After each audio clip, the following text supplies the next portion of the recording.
oil cake. You've seen many renditions of this done before, but today we're taking it up a notch. We're making it super special with a little bit of buckwheat flour and sour orange candy. I bet you're never gonna wanna make cake any other way once you see this recipe, and make it at home too.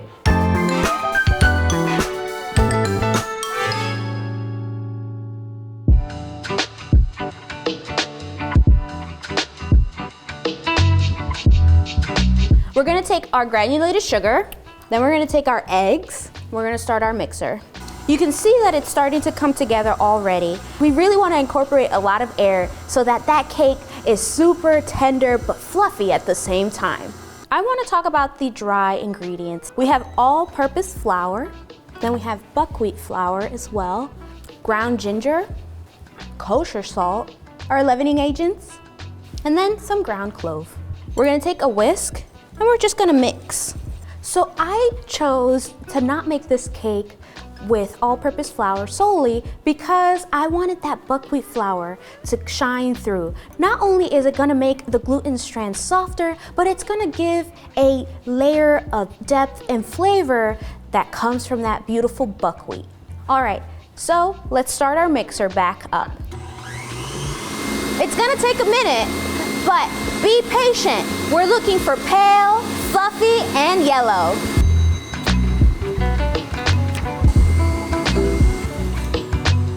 We've achieved pale fluffiness. So now on slow speed, we're gonna take our olive oil and we're gonna slowly stream this in. And what we're looking for here is for the olive oil to kind of protect the sugar and the egg mixture so that it just doesn't melt all over the place. Now we're gonna add our milk. Just gonna take my whisk off so that it's easier for me to pour in my flour mixture. And we're gonna just stop and go so that the flour doesn't fly all over the place. I have my lined pan, it's also oiled, and I'm going to pour my batter in and then put this in the oven and let it cool.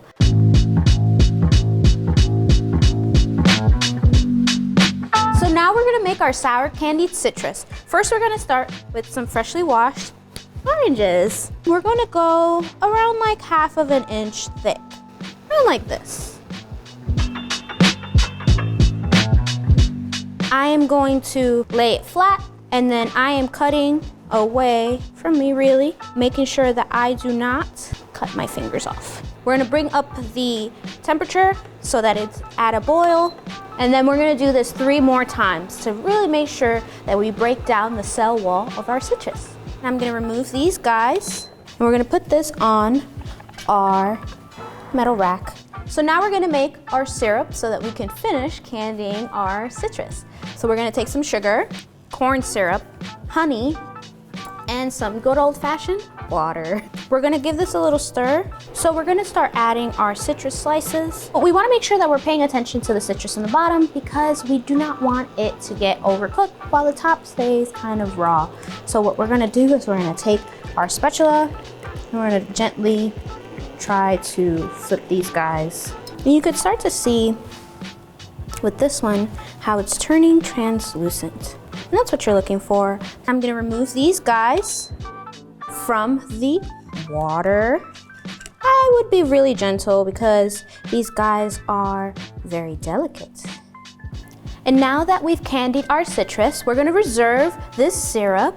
It's full of vitamin C. You could use it to brush your cake, which is what we're gonna do, or you can use it to flavor your tea or sodas. We have our sugar and our citric acid. We're gonna mix this to make sure that all of that citric acid gets in between all of that sugar. And now we're gonna grab our orange and we're gonna drop it in. Make sure everything's coated and it should look like this. We're gonna put it on our rack. And now we're at the funnest of fun parts. We're going to decorate our cake. First, you're gonna take a lined sheet tray and you're going to put it over your cake pan. I like to sustain the bottom, so I'm gonna show you with one hand and the top with another hand, right? And then we go. You heard that? Ta-da! All right, so first we're gonna take a little bit of that citrus syrup and we're going to brush the top of our cake. And be generous. This is gonna impart a lot of that citrus flavor. So here we have our American buttercream. It's lightly salted and super cute. So we're gonna grab a heaping scoop and we're gonna put it in the center of our cake. And one more.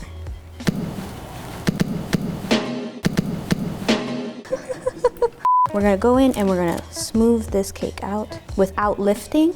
We're gonna keep pushing all of that frosting to all corners of this cake. And now, with our mini offset spatula, we're gonna go in and make waves. Angle our offset and we're gonna press down lightly and then we're gonna do that zigzag motion. So we're gonna grab our citrus and we're going to start on one side here. We're gonna put this guy over here.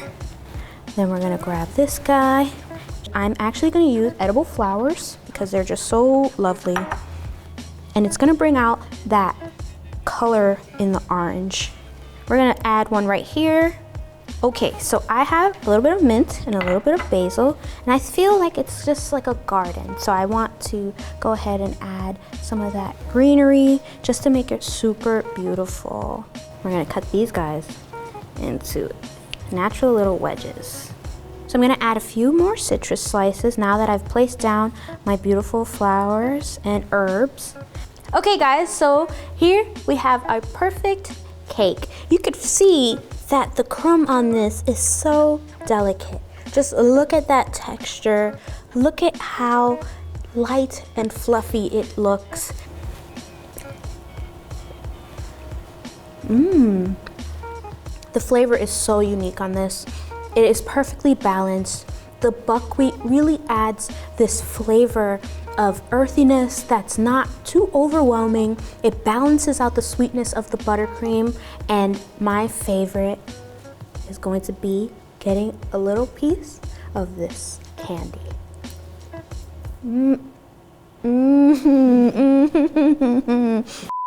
All right guys, I hope you like this recipe just as much as I do. Like, comment, and subscribe. Also remember to check out how to make this buttercream. Follow this link. Bye guys.